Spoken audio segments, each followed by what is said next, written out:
Je vais parler de questions économiques sur deux points. D'abord, dans les concerts, pourquoi est-ce qu'on ne nous joue que des œuvres anciennes? Parce qu'il y a des droits sur les œuvres modernes. Donc finalement, on propose au public des œuvres à bas prix qui ne coûtent rien, parce que tout simplement, ce sont des œuvres qui sont tombées dans le domaine public.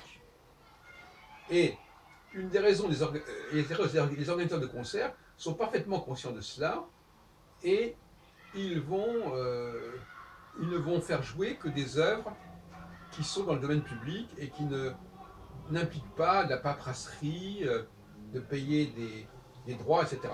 C'est aussi simple que ça, par-delà toute considération esthétique qu'on mettrait en avant. Un autre argument qui m'apparaît amusant, une autre petite astuce, c'est d'utiliser le système Vigipirate pour des intérêts économiques. Vous voyez ce que je veux dire? J'en ai déjà parlé, mais je voulais simplement le remettre en perspective. Je ne connais pas très bien le fonctionnement de tout cela, mais je pense que payer un vigie dans le cadre du plan Vigipirate, ça n'a pas la même, c'est pas le même statut que si on prend quelqu'un pour vérifier les sacs à la sortie. Et toute l'astuce consiste à prendre des vigies qui finalement ne vont pas du tout vérifier le contenu des sacs des gens qui entrent, et qui au contraire vont vérifier le contenu des sacs des gens qui sortent, ce qui n'a plus aucune signification au niveau de la sécurité. Voyez-vous, des genres d'astuces assez médiocres, et beaucoup de supermarchés comme cela, je ne vais pas donner de nom, dans mon quartier, donc vers le carrefour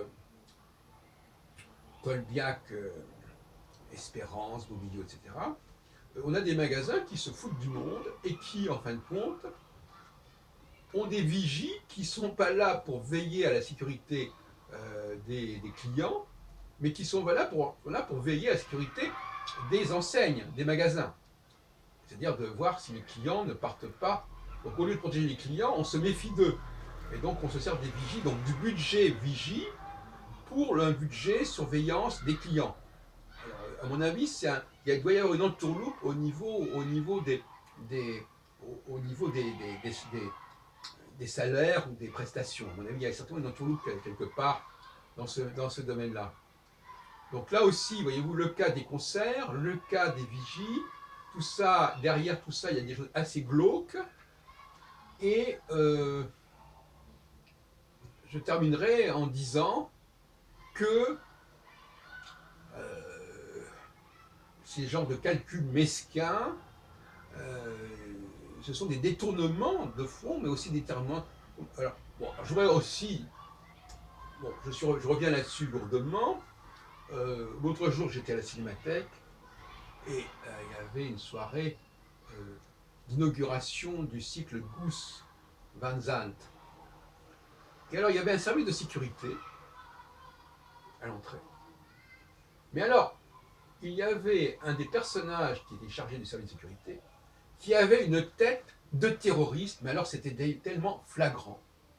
Je me dis, de qui se moque-t-on? Si on prend pour nous protéger des terroristes des gens qui ressemblent comme une goutte d'eau à des terroristes, qu'est-ce que ça veut dire? Là, il y a un vrai problème qui est également un problème économique. Pourquoi est-ce qu'on prend des gens qui sont a priori pas du tout ce qu'il faudrait? Des gens qui ne... Vous vous rendez compte qu'un terroriste pourrait jouer le rôle d'un vigie à ce moment-là, hein? Il n'y aurait aucun problème. Et si à Paris et Bruxelles ont été atteints, c'est parce qu'aussi il y a une énorme population de gens qui ressemblent comme deux gouttes d'eau à des terroristes. Bon, sans vouloir préciser, c'est une évidence. Mais pourquoi l'Union nationale, on ne prend que des personnels africains, etc. Quels sont les raisonnements économiques? Qu'est-ce qui fait que la Bibliothèque nationale, alors qu'il y a un chômage quand même relativement important en France, c'est le moins qu'on puisse dire, pourquoi faut-il que l'on emploie des Noirs, des Africains à 90%, et non pas des blancs pour contrôler l'accueil des chercheurs, des lecteurs à la Bibliothèque nationale. J'aimerais bien qu'on m'explique ça. J'aimerais bien interroger la direction de la Bibliothèque nationale pour savoir pourquoi. Alors, ils vont me dire, c'est les compagnies de sécurité comme ça. Mais compagnies de sécurité, j'en sais rien. C'est un autre problème encore. Mais pourquoi la Bibliothèque nationale fait-elle appel à des compagnies de sécurité qui ont ce mode de fonctionnement?